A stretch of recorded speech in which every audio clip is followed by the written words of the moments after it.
Assalamualaikum warahmatullahi wabarakatuh. Perkenalkan, nama saya Muhammad Syafri Yusuf. Saya dari kelas A. Di sini saya akan menjelaskan pengaplikasian sampel priority test.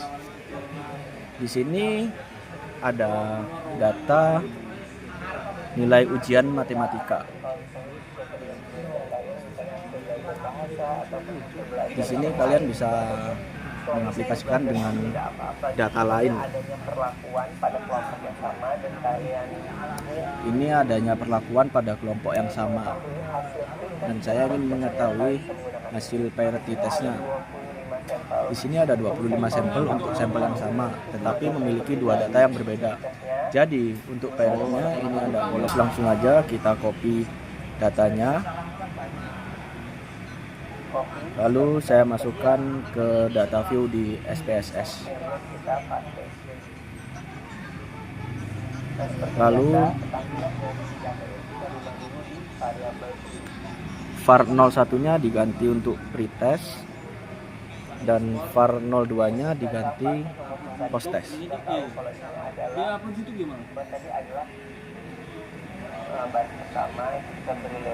Lalu di sini labelnya akan saya ganti menjadi pretest.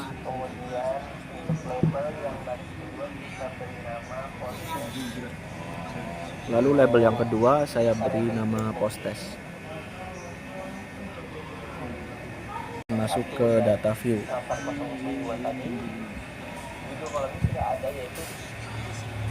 Nah, di sini untuk var 01 dan var 02-nya sudah berganti nama menjadi pre dan post. Lalu ke compare means, lalu kita pilih paired sample t-test. Untuk yang pretest kita masukkan ke variabel 1. Lalu posttestnya kita masukkan ke variabel 2. Lalu klik OK.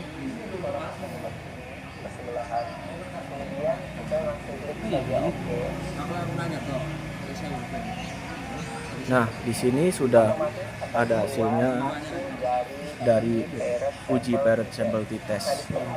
Di sini ada 3 tabel hasil dari paired sample t-test. Jadi untuk tabel yang pertama yaitu tabel paired sample statistik, isinya adalah merupakan deskriptif statistik dari dua data yang kita miliki tadi. Ada mean dari pretest dan posttest. N adalah jumlah sampelnya yaitu 25, yaitu sama. Terus ada standar deviasi dan standar error mean. Jadi di sini tabel yang pertama itu merupakan deskriptif statistik dari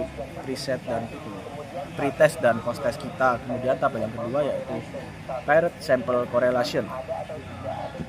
Tabel ini menunjukkan ada atau tidak adanya hubungan antara pretest kita dan posttest kita. Jika signifikansinya kurang dari 0,05, maka ada hubungan. Nah, karena signifikansinya di sini lebih dari 0,05 yaitu 0,603, maka antara pretest dan posttest itu tidak memiliki hubungan. Jadi maksud tabel ini adalah seperti itu.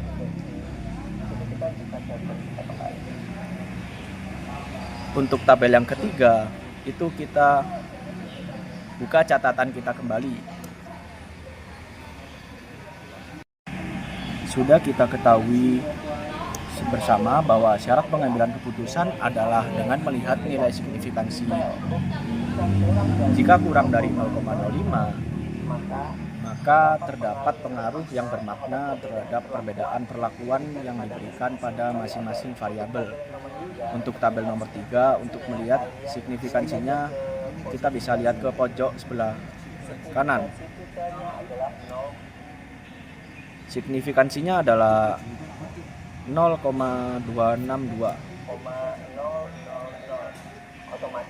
Otomatis lebih dari 0,05, maka hasilnya adalah tidak ada pengaruh yang bermakna terhadap perbedaan perlakuan yang diberikan pada masing-masing variabel. Jadi intinya perlakuan yang kita berikan setelah pretest itu pada posttestnya bisa terlihat, yaitu dengan cara melihat signifikansinya yang lebih dari 0,05, yang artinya tidak terdapat pengaruh dari perlakuan yang telah dilakukan.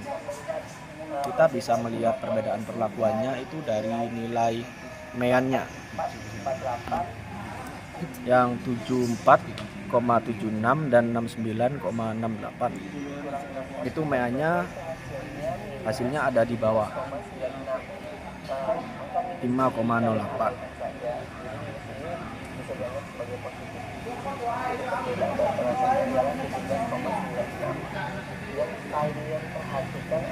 Yang harus diperhatikan adalah terkadang ada perbedaan MEAN, misalnya ada suatu kasus perbedaan MEAN antara pretest dan posttest dan mengalami peningkatan, tetapi itu belum tentu hasilnya itu memiliki pengaruh, karena untuk mengujinya dan melihatnya itu bukan dari nilai MEAN-nya, tetapi dari nilai signifikansinya. Kadang ada beberapa kasus seperti itu. Jadi yang perlu kita perhatikan adalah signifikansi two-tailed-nya, bukan selisih nilai MEAN-nya. Kalau dilihat dari MEAN di sini ada penurunan, tapi hasilnya belum tentu nilai signifikansinya itu menunjukkan adanya pengaruh atau tidak adanya pengaruh.